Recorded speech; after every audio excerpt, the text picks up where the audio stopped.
Hello everyone. Today we are going to understand about electrical energy and power. Electrical energy क्या होता है? आप लोगों को पता है कि जब भी आप एक इलेक्ट्रिकल सर्किट की स्टडी करते हो उसके अंदर इलेक्ट्रिसिटी फ्लो होता है, करंट फ्लो होता है, और वो करंट बेसिकली कोई भी मशीन हो, कोई इलेक्ट्रॉनिक डिवाइस हो, उसको रन करने के लिए काम में आता है। और किसी भी ऑब्जेक्ट से अगर काम करवाना है, रन करवाना है, तो आपको करना क्या पड़ेगा? आपको उसको एनर्जी देना पड़ेगा। तो जब भी आप करंट को यूज करते हैं किसी भी अप्लायंसेस को रन करने के लिए, कोई भी चीज को रन करवाने के लिए, यहाँ पे हम एनर्जी देते हैं in the form of electrical energy. तो इसी इलेक्ट्रिकल एनर्जी को हम सीखने वाले हैं, और पावर क्या होता है, इलेक्ट्रिकल एनर्जी क्या होता है, क्या डिफरेंस है, ये सारी चीज समझने वाले। इस वीडियो को लास्ट तक देखना है, सारे कंसेप्ट क्लियर हो जाएंगे। ओके, नोट्स भी साथ में बना लो। सो नाउ अब कोई भी टाइम वेस्ट नहीं करेंगे, अब स्टार्ट करते हैं। Okay, now see electrical energy and power due to current. ठीक है, मान लो आपके पास एक इलेक्ट्रिकल सर्किट है, हम यहाँ पे एक इलेक्ट्रिकल सर्किट बना लेते हैं। जैसे ये मैंने एक इलेक्ट्रिकल सर्किट बना लिया, यहाँ पे मैं पावर सप्लाई कनेक्ट कर देता हूँ जो कि एनर्जी देगा, ये इस तरीके से। और मान लो बीच में कोई लोड लगा दिया जिसको काम करवाना है, एक रेजिस्टर लगा दो, कोई प्रॉब्लम नहीं हम लोग को। ये रेजिस्टर लगा दिया जिसका वैल्यू है R।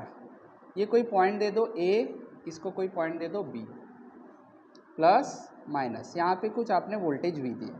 ठीक है, अब यहाँ पे देखो क्या होता है, आपने जैसे ही V कनेक्ट किया, वोल्टेज कनेक्ट किया, वोल्टेज का मतलब इलेक्ट्रिक फील्ड होता है, राइट?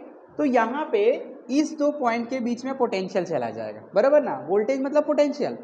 तो ये वाला जो पोटेंशियल है ये हाइयर पोटेंशियल है, और ये वाला जो पोटेंशियल है लोअर पोटेंशियल है। तो करंट हमेशा हाइयर से लोअर की तरफ फ्लो होता है।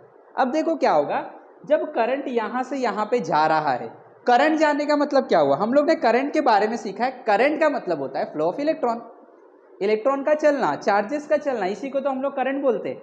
करंट फ्लो हो रहा है, तो करंट जब यहाँ से A से B की तरफ फ्लो होता है। अब मुझे बताओ रेजिस्टेंस का काम क्या है?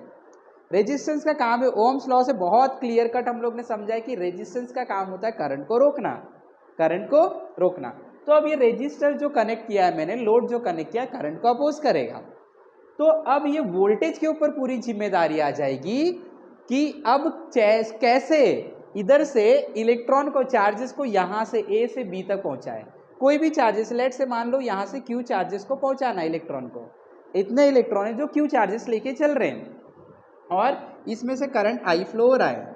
ठीक है, तो अब Q चार्जेस को A से B तक पहुंचाना है, तो कैसे पहुंचाएंगे? रजिस्टर तो रोकने की कोशिश कर रहा है। तो अब ये पूरी तरीके से जो जिम्मेदारी है वो आ जाएगा वोल्टेज पे।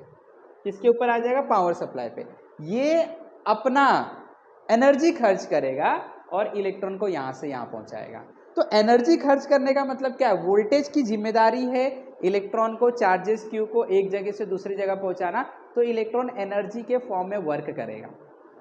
मतलब voltage, sorry not electron, voltage क्या करेगा? वोल्टेज को काम करना पड़ेगा। कौन सा काम करना पड़ेगा? चार्जेस Q को इधर से इधर पहुंचाने का काम अब वोल्टेज का हो जाएगा। कैसे भी अब करनी, ये तो रोक रहा है। तो वोल्टेज जो काम करेगा, the work done by V in moving, किसको मूव करना है?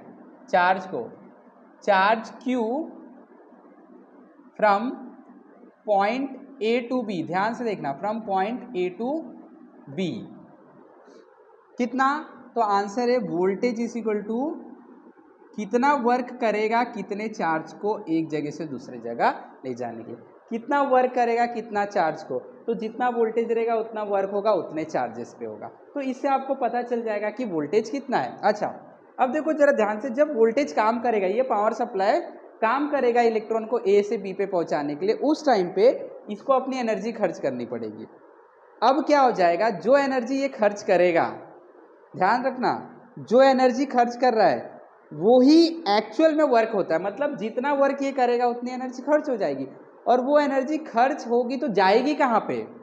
खर्च हो रहा है ना। और हमारे नेचर में एक नियम काम करता है कि एनर्जी कभी डिस्ट्रॉय नहीं होती। तो यहाँ पे बोल रहे खर्च हो रहा है, खर्च का मतलब यहाँ पे है, ध्यान से सुनना, पहले कहानी कैसी चल रही थी? कहानी चल रही थी हम लोग की, क्या प्रॉब्लम था कि ये रजिस्टर बैठा हुआ है और ये जो है वो दुश्मन है करंट का।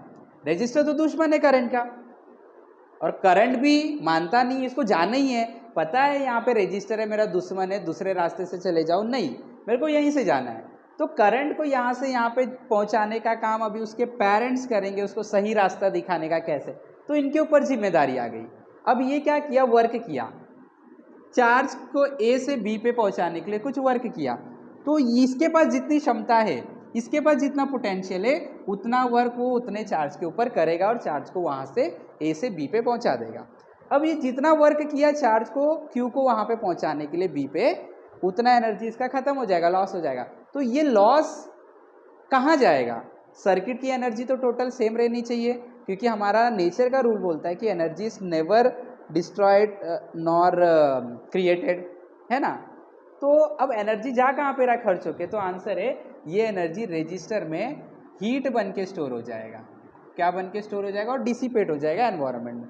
तो जो हीट यहाँ पे बन रहा है, कितना हीट, ध्यान देना, कितना हीट कितने टाइम में बन रहा है, डिसिपेट हो रहा है, उसको ही पावर बोलते हैं। और ये इलेक्ट्रिकल एनर्जी, जितना एनर्जी यहाँ से यहाँ पे वर्क करने के लिए, चार्ज के ऊपर वर्क करने के लिए खर्च होगा, उसको इलेक्ट्रिकल एनर्जी बोलते हैं। और उससे ये कुछ काम कर लेगा। तो जैसे यहाँ पे हम लोग को हीट एनर्जी दे रहा है, हम लोग हीट से कुछ काम कर लेंगे, राइट। तो जो ये वर्क करेगा उतना एनर्जी ये खर्च करेगा, वो एनर्जी यहाँ पे हीट के फॉर्म में मिलेगा। तो देखो जरा ध्यान से, यहाँ से वर्क का फॉर्मूला क्या बन जाएगा, work is equal to V into Q. Work is equal to V into, मान लो फॉर वेरी स्मॉल टाइम, छोटे समय के लिए देखते हैं, let for very small time delta T the electrical energy spend, जो इलेक्ट्रिकल एनर्जी स्पेंड करेगा du is given by, energy को यू से बोलते हैं, वर्क मतलब ही जितना वर्क करेगा उतने एनर्जी स्पेंड करेगा। तो वर्क का फॉर्मूला W है, तो ये कितना एनर्जी खर्च करेगा, जो du एनर्जी खर्च करेगा वो उतना ही एनर्जी होगा जो W है। और W किसके बराबर है, W है V और Q के बराबर। तो du भी V और V, तो du भी V इंटू Q के बराबर हो जाएगा। क्लियर।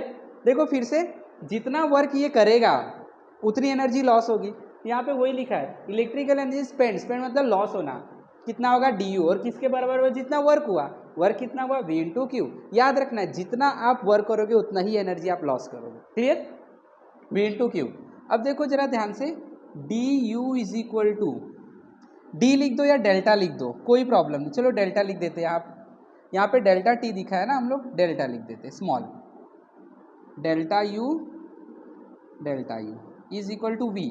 अब क्या ओहम के नियम के हिसाब से v को ऐसे लिख देता हूँ, q को क्या मैं i इंटू डेल्टा टी लिख सकता हूँ, i और t होता है ना चार्ज का फॉर्मूला, i इंटू टी। अब देखो ये डेल्टा टी को मैं यहाँ पे बुला लेता हूँ, तो ये हो जाएगा delta u upon delta T is equal to, ये डेल्टा टी को इधर बुला दिया, क्या बन गया v इंटू i। तो ये फॉर्मूला बता क्या रहा है, ध्यान से देखना, ये फॉर्मूला बता रहा है हम लोगों को कि कितना इलेक्ट्रिकल एनर्जी कितने टाइम में खर्च हुआ, और इसी को बोला जाता है पावर। तो पावर का फॉर्मूला आप क्या V इंटू आई आ गया, क्या आ गया V इंटू आई।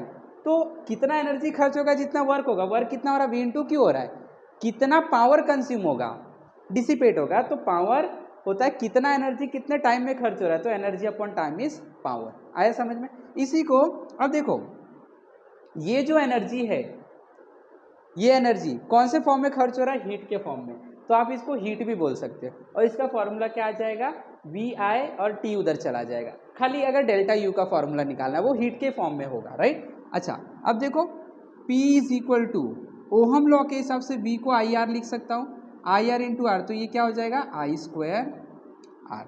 पावर, अगर आपको हीट एनर्जी निकालना है तो पावर को वापस से कन्वर्ट कर लो, delta U into delta T में कन्वर्ट कर लिया, क्या है आई स्क्वायर आर, टी को उधर भेज दो, तो कितना हीट एनर्जी है, तो I square R into delta T. तो अब देखो यही क्या है, आपका बेसिकली हीट एनर्जी है, I square R into delta T. तो इतना एनर्जी आपका खर्च हो रहा है जो कि हीट के फॉर्म में आपको दिखाई देगा। So this is the concept of power and heat energy और इलेक्ट्रिकल एनर्जी। तो एक और बार क्विक रिविजन करते, जो एक चार्ज को एक जगह से दूसरे जगह खर्च करने के लिए एनर्जी आप लगाओगे, वो एनर्जी एग्जैक्टली उतना ही होगा जितना आप वर्क करोगे। आप नहीं वर्क कर रहे हो, यहाँ पे पोटेंशियल वर्क कर रहा है, तो जितना ये वर्क करेगा उतनी इसकी एनर्जी खर्च हो जाएगी और वो एनर्जी आपको हीट के फॉर्म में दिखाई देगा, लॉस दिखाई देगा। क्लियर? कितना एनर्जी कितने टाइम में खर्च हो रहा है वो आपको बता देगा इस जो सर्किट है इसका पावर कितना है। तो आई होप कि सब लोगों को ये कंसेप्ट समझ में आ गया। अगर वीडियो पसंद आए तो लाइक करना, शेयर करना है, चैनल पे नए हो तो सब्सक्राइब भी करना, हमारे साथ जुड़े रहे, सीखते रहे। Have wonderful day, have wonderful learning. Thank you very much.